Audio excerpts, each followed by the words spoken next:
하나님의 말씀은요, 예레미야 38장 14절부터 28절입니다. 큐티 본문인데요. 14절부터 21절까지 14절부터 21절까지 본문만 한번 읽겠습니다. 예레미야 38장 14절부터 21절까지 말씀입니다. 시드기야 왕이 사람을 보내어 선지자 예레미야를 여호와의 성전 셋째 문으로 데려오게 하고, 왕이 예레미야에게 이르되 내가 내게 한 가지 일을 물으리니 한마디도 내게 숨기지 말라. 예레미야가 시드기야에게 이르되 내가 이 일을 왕에게 아시게 하여도 왕이 결코 나를 죽이지 아니하시리이까. 가령 내가 왕을 고난다 할지라도 왕이 듣지 아니하시리이다. 시드기야 왕이 비밀이 예레미야에게 맹세하여 이르되 우리에게 이 영혼을 지으신 여호와께서 살아계심을 두고 맹세하노니 내가 너를 죽이지도 아니하겠으며 내 생명을 찾는 그 사람들의 손에 넘기지도 아니하리라 하는지라. 예레미야가 시드기야에게 이르되 만군의 하나님이신 이스라엘의 하나님 여호와께서 이와 같이 말씀하시되 내가 만일 바벨론의 왕의 고관들에게 항복하면 생명이 살겠고 이 성이 불사람을 당하지 아니하겠고 너와 내 가족이 살려니와 내가 만일 나가서 바벨론 왕의 고관들에게 항복하지 아니하면 이 성이 갈대아인의 손에 넘어가리니 그들이 이 성을 불사를 것이며 너는 그들의 손을 벗어나지 못하리라 하셨나이다. 시드기야 왕이 예레미야에게 이르되 나는 갈대아인에게 항복한 유다인을 두려워하노라. 염려하건대 갈대아인이 나를 그들의 손에 넘기면 그들이 나를 조롱할까 하노라 하는지라. 예레미야가 이르되 그 무리가 왕을 그들에게 넘기지 아니하리이다. 원하옵나니 내가 왕에게 아뢰는 바 여호와의 목소리에 순종하소서.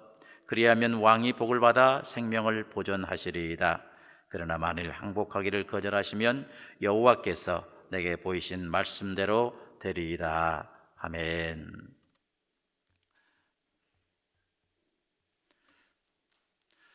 어떤 개구리가요 몹시 아파서 병원을 찾아갔습니다.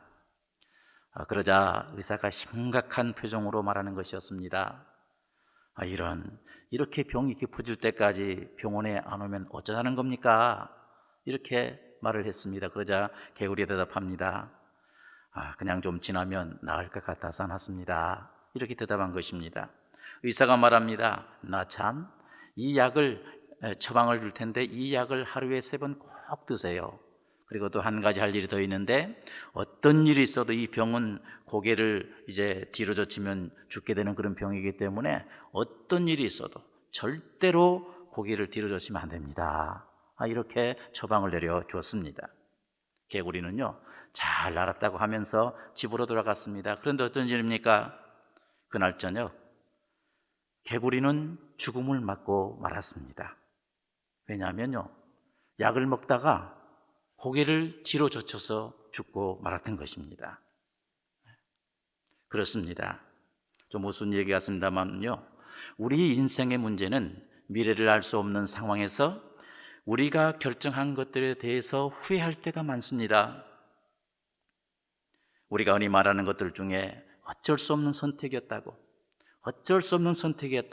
말하는 바로 이런 것이 그러한 부류입니다. 오늘 본문에도 보면 바로 이와 같은 상황이 기록되어 있음을 알 수가 있습니다. 유다 나라의 마지막 왕 시드기야는 시위대 뜰에 갇혀 있었던 그 선지자 예레미야를 부릅니다. 그리고 그에게 질문을 합니다. 본문 14절에 보니까 그랬습니다. 시드기야 왕이 사람을 보내어 선지자 예레미야를 여호와의 성전 셋째 문으로 데려오게 하고, 왕이 예레미야에게 이르되 내가 내게 한 가지 일을 물으리니 한마디도 내게 숨기지 말라라고 이렇게 말하고 있습니다. 여기 있는 이 성전 셋째 문은요 그 왕궁과 성전을 이렇게 연결하는 문으로서 왕이 개인적으로 출입하는 그러한 문이라고 할 수가 있습니다. 바로 여기서 시드기야 왕과 선지자 예레미야 간의 비밀 회동이 있었던 것입니다. 이 시드기야 왕은요 여러분 아시는 대로 성품이 나약합니다. 그리고 또한 그의 신하들에게 끌려다니는 그런 왕이었습니다. 시드기야 왕은 전에도 여호와의 하나님의 말씀을 거부한 적이 있었고 또 예레미야를 감옥에 가두기까지 했던 그러한 왕이었습니다. 이 시드기야 왕은 바벨론의 그 느부갓네살 왕에 의해서 세움받은 꼭두각시 왕이었습니다. 그리고 11년 동안 유다를 통치한 유다의 마지막 왕이기도 한 것입니다. 그는 또한 우리가 잘 알고 있는 착한 왕 그 요시야의 아들이었음에도 불구하고 이전 왕들이 그랬던 것처럼 우상을 숭배함으로 하나님 여호와 앞에 범죄한 것을 볼 수가 있습니다. 그리고 여호야김 왕이 그랬던 것처럼 시드기야도 애굽을 믿고 바벨론을 대적한 그러한 왕이었음을 알 수가 있습니다. 바벨론에 의해서 세워진 꼭두각시 왕이었음에도 불구하고 바벨론을 섬긴 것이 아니고 애굽을 신뢰했고 애굽을 믿었던 그러한 왕이었습니다.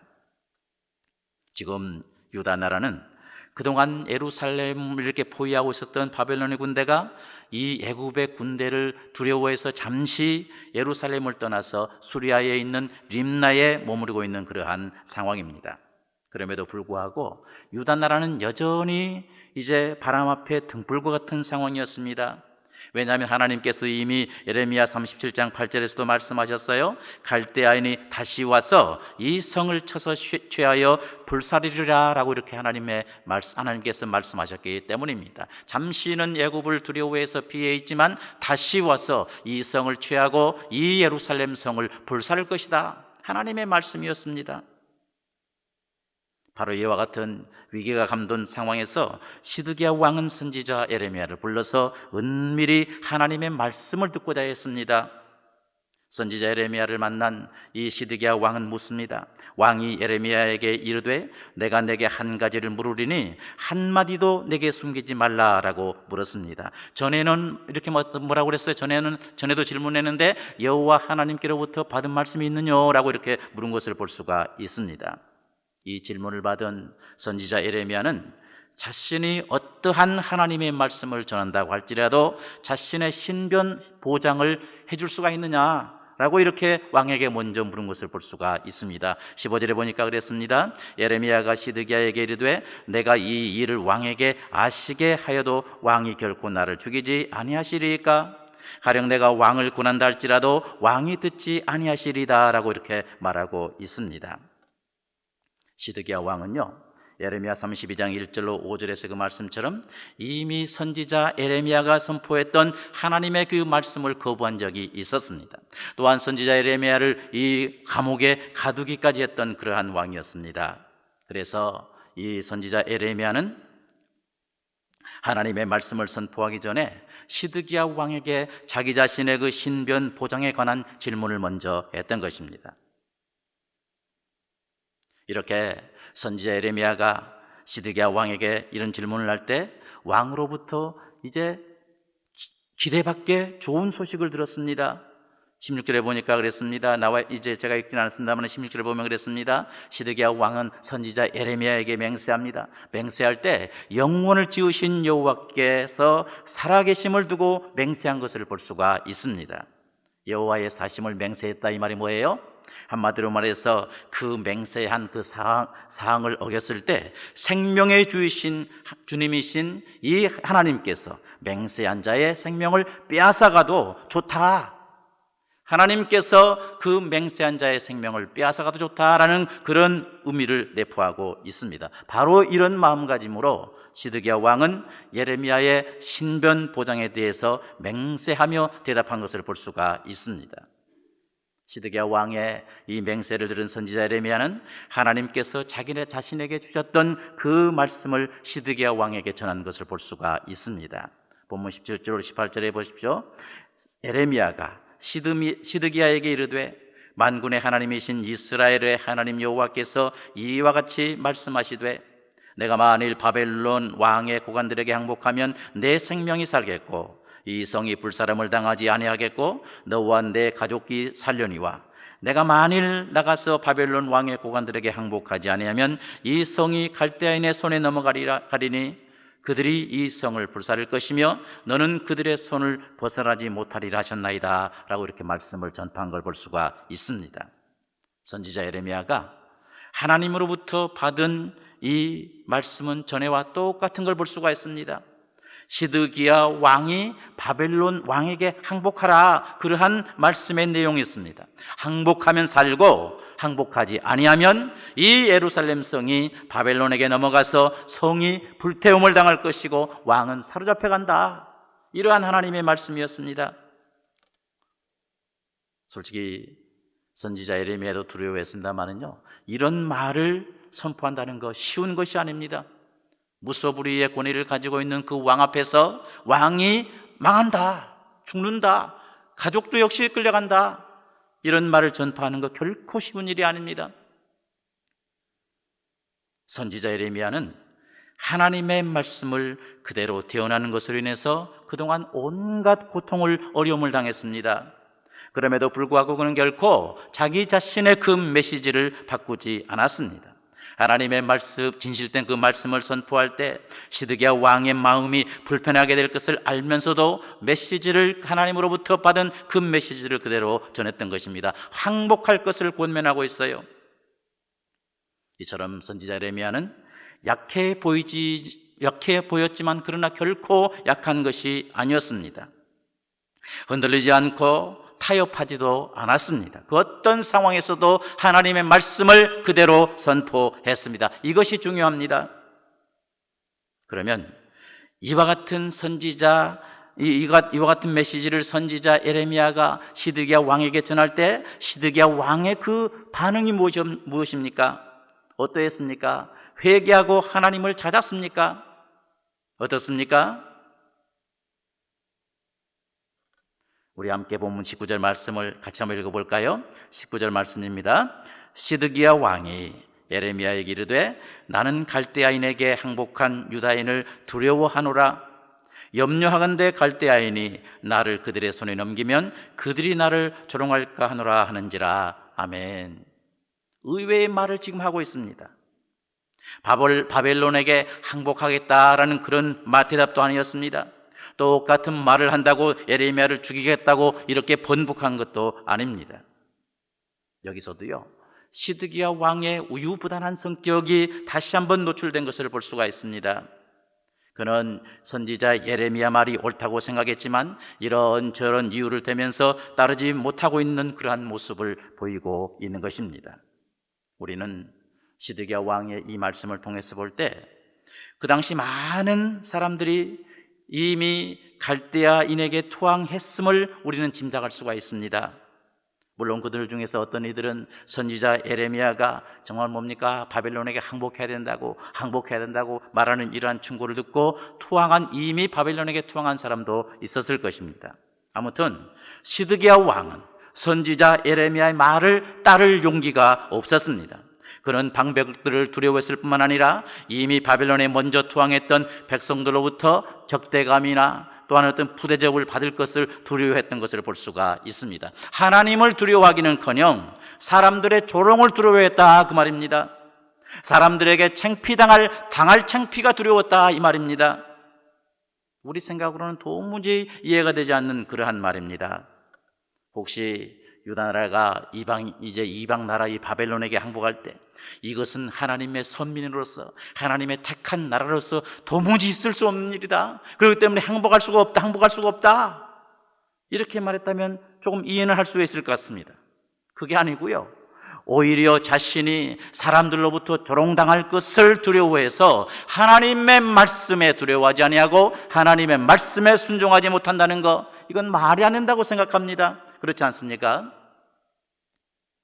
사람이 두려워서, 사람으로부터 조롱당할 것이 두려워서, 정녕 두려워해야 될 하나님의 말씀을 두려워하지 않는다는 것, 우리 생각으로는 좀 너무 이해가 안 되는 그런 내용입니다. 이것이 지금 시드기야 왕에게 있어서의 큰 문제임을 알 수가 있습니다. 그래서 그는 결국 어쩔 수 없는 선택을 한 것을 볼 수가 있습니다. 사람들에게 조롱당할 것이 두려워서 정녕 두려워해야 될 하나님의 말씀을 두려워하지 않는 것, 여러분, 우리는 어떻습니까? 하나님의 백성들의 합당한 자세는 사람 의식하지 아니하고 하나님을 먼저 의식해야 된다고 생각합니다. 그것이 하나님의 뜻이면 창피와 상관없이 하나님의 말씀에 순종해야 된다고 생각합니다. 창피한 일을 당한다고 해도 그것이 하나님께 순종하는 길이라면 그 길을 택해야 되는 것이 바로 성도의 합당한 자세인 줄을 믿습니다. 반발이 있다고 해도 하나님의 뜻을 이루는 삶을 좇아야 될 줄을 믿습니다. 이것이 바로 우리 성도의 합당한 삶의 자세인 줄 믿습니다. 우리 담임 목사님께서 항상 저희에게 하신 말씀이 있습니다. 가령 이제 참 말하기 힘든 그 헌금에 관한 이러한 선포를 한다고 해도요, 그것이 내 자신의 유익을 위하는 것이라면 선포하기가 두려운 것이 사실이지만, 그래서 선포하지 못하고 선포한다 할지라도 미적미적 할 수가 있겠지만, 그러나 그것이 하나님의 말씀이라고 생각한다면 담대하게 선포해야 되는 것이 바로 하나님의 종들의 합당한 자세다. 사람 두려워하지 말고 하나님 두려워하라, 그 말씀입니다. 이 말씀을 들을 때 저에게 큰 도전이 될 수밖에 없습니다. 이런 말이 있습니다. 쓴소리 하지 못하고 이 쓴소리를 듣지 못하겠거든 리더가 되지 말아라. 이런 말이 있습니다. 리더는 좋은 말만 하는 그런 존재가 아닙니다. 그것이 하나님의 말씀이면 어떤 조롱이 와도 어떤 반발이 와도 담대히 전하는 것이 바로 리더의 사명인 줄을 믿습니다. 방백들이 두려워서 바벨론에 먼저 투항했던 백성들로부터 받을 이 조롱이 두려워서 하나님의 말씀에 순종하지 못한 시드기야 왕에게 선지자 예레미야는 다음과 같은 말씀을 합니다. 20절로 21절 다시 한번 같이 한번 읽어볼까요? 20절로 21절 말씀입니다. 예레미야가 이르되 그 무리가 왕을 그들에게 넘기지 아니하리이다. 원하옵나니 내가 왕에게 아랜 바 여호와의 목소리에 순종하옵소서. 그리하면 왕이 복을 받아 생명을 보존하시리이다. 그러나 만일 항복하기를 거절하시면 여호와께서 내게 보이신 말씀대로 되리이다 라고 했습니다. 아멘. 감사합니다. 다시 말해서 하나님의 말씀에 순종하면 왕이 복을 받아서 생명을 보존하게 될 것이다, 그 말입니다. 여기서 선지자 예레미야는 시드기야 왕에게 여호와의 목소리에 순종하소서라고 이렇게 말씀하고 있는데요, 결국 이 시드기야 왕에게는 뭐예요? 모든 두려움의 원인이 하나님에 대한 불신에 있었음을 우리는 알 수가 있습니다. 여호와 하나님께 대한 불신이 바로 모든 두려움의 원인이었음을 우리는 발견할 수가 있습니다. 간접적으로 알 수가 있습니다. 시드기야 왕이 참으로 염려하고 두려워해야 될 것은요, 다름이 아니고 여호와 하나님의 목소리에 순종하는 것에 있습니다. 그래서 바벨론의 군대에 항복하는 것, 여기에 두려움이 있어야 합니다. 그러나 그는 여호와 하나님에 대한 신앙이 결여되었기 때문에 어떡합니까? 그는 예상할 수 없는 그 온갖 두려운 생각을, 이제 모든 상황을 생각하면서 거기에 자신의 기우를 더하고 또 기우를 더하고 있는 것을 볼 수가 있습니다. 사람을 두려워하고 있는 것을 볼 수가 있어요.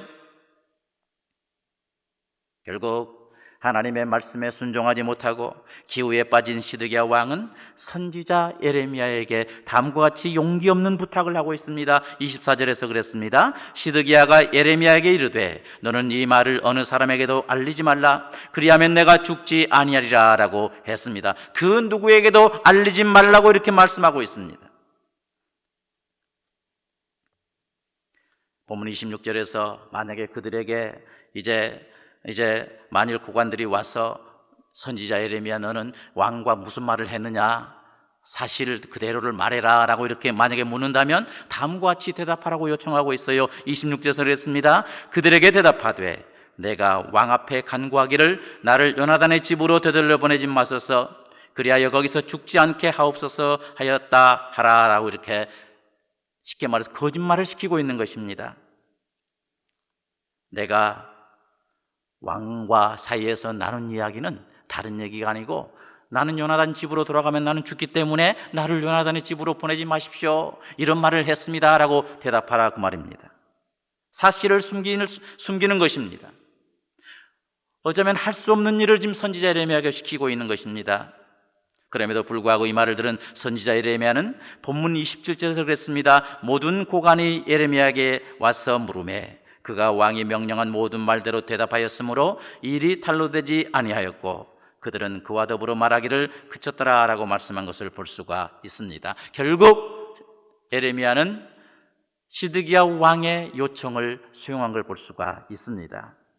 이를 통해서 볼 때요, 꼭 기억할 것이 있습니다. 주의 종들은 사역 중에 취득된 그러한 내용에 대해서 반드시 비밀을 지켜야 된다. 이 사실을 우리가 이 말씀을 통해서 한번 생각해 볼 수가 있습니다. 여기에는 교육자도 마찬가지고요, 목장을 담당하고 있는 목자들도 예외 없는 그러한 내용이라고 생각합니다. 이런 사역의 윤리가 지켜지지 않으므로 발생하는 그 교회의 아픔이 우리 주위에 얼마나 많은지 모릅니다. 목회자들 중에서 회자되는 말이 이런 말이 있습니다. 성도들과 절대 상담하지 말아라. 상담하지 마십시오. 상담이 다 끝나면 그 성도는 반드시 그 교회를 떠납니다. 이런 말이 회자됩니다. 왜 그래요? 목사님께서 자기 자신의 비밀을 이제 다 알고 있다는 생각 때문에 그 교회에 더 이상 나올 수 없는 것입니다. 왜 그런 말이 있을까요? 비밀이 지켜지지 않는다는 것, 이거에 대한 두려움 때문에 그런 거 아니겠습니까? 우리가 목장을 섬겨나갈 때, 사역을 할 때 이 말을 꼭 마음속에 기억하는 거, 이거 중요하다고 생각합니다. 그저 기도하면 되는 것입니다. 선지자 예레미야로부터 하나님의 말씀을 들은 시드기야 왕은 사람들의 그 조롱이 두려워서 결국 하나님의 말씀에 순종하지 못했습니다. 바벨론에게 항복하지 않았습니다. 그로 인해서 그 하나님의 나라 유다는 결국 멸망하게 되었고, 시드기야 왕은 두 눈이 뽑힌 채 바벨론으로 끌려가고 말았습니다. 사랑하는 자녀들은 자기 눈앞에서 죽는 것을 볼 수밖에 없었습니다. 어쩔 수 없는 선택의 결과 이러한 비극을 맞고 말았던 것입니다. 여러분, 우리는 선지자 예레미야를 통해서 볼 때 주의 자녀라면, 정말 주의 자녀들이라면 하나님의 말씀이라고 생각되는 거 가감없이 전파해야 될 줄을 믿습니다. 핍박이 따라와도 하나님의 말씀을 가감없이 전해야 되는 것입니다. 생사 여탈권을 가지고 있는 악한 왕 앞에서도 하나님의 말씀이면 담대하게 선지자 예레미야처럼 전할 수 있는 그러한 믿음의 용기가 그리스도인에게 필요합니다. 그리고 시드기야 왕을 통해서도 알 수 있듯이 하나님의 말씀을 받았으면 이 하나님의 말씀을 두려워하고 이 하나님의 말씀에 순종해야 된다는 사실을 알았습니다. 조롱을 두려워해서 하나님을 두려워하지 않는 이런 삶은 결코 합당한 삶의 자세가 아닙니다. 핍박이 두렵다고, 조롱이 두렵다고 해서 하나님의 말씀 전파하는 것 멈춰서도 순종을 거부해도 결코 안 되는 것입니다. 그럴 때 하나님의 안보하심이 우리 가운데 임하게 될 줄을 믿습니다. 하나님께서는요, 그의 백성들을 사랑하시기 때문에 때로는 시험을 주신다고 했습니다. 그러나 분명 감당할 수 있는 시험만 주신다고 말씀하셨습니다. 뿐만 아니라 이 시험 당할 때 반드시 피할 길도 주신다고 성경은 말씀하고 있습니다. 고린도전서 10장 13절에서 사람이 감당할 시험밖에는 너희에게 당하는 것이 없나니 오직 하나님은 미쁘사 너희가 감당하지 못할 시험당함을 허락지 아니하시고 시험당할 즈음에 또한 피할 길을 내사 너희로 능히 감당하게 하시느니라 라고 말씀을 하셨습니다. 믿으십니까? 그러므로 하나님의 백성들은 감당할 시험만 주시고 피할 길까지 예비하신 이 하나님의 말씀에, 하나님의 뜻에 어떤 상황에서도 순종하는 것, 이것이 중요하다는 사실 여러분 믿으시기를 바랍니다. 그리스도인들이 이 세상을 살아갈 때 수많은 위협에 쌓여 살아갈 때가 많습니다. 그리고 이런 상황에서 기록된 하나님의 말씀, 선포된 하나님의 말씀대로 살려고 할 때 핍박이 따를 때가 많습니다. 타협하며 살라고 유혹해 올 때는 그러한 유혹을 받을 때가 많습니다. 그리고 그리스도인들은 선포된 하나님의 말씀이 마땅히 순종하며 살아야 되는데 오히려 사람들의 눈치 때문에, 사람들의 조롱을 두려워한 나머지 오히려 하나님의 말씀에 순종하지 못할 때가 많습니다. 그래서 앞에 그 예화에서도 말씀드렸습니다마는 어쩔 수 없는 선택, 이 어쩔 수 없는 선택을 할 때가 많습니다. 그리고 비극적인 최후를 맞이할 때가 많습니다. 사랑하는 여러분, 하나님께서는 우리가 시험 당할 때 반드시 감당할 수 있는 시험만 주십니다. 그리고 피할 길까지 예배해 주신다고 분명히 말씀하셨습니다. 그러므로 하나님 말씀 때문에 찾아오는 이 모든 어려움과 시험을 두려워하지 말고 사람들의 이 조롱을 두려워하지 말고 온전히 하나님의 말씀을 두려워하며 하나님의 말씀에 순종하는 우리 모두가 되시기를 간절히 소원합니다. 그래서 하나님의 보호와 힘 속에서 항상 승리하는 삶이 될 수 있기를 주님의 이름으로 축원합니다.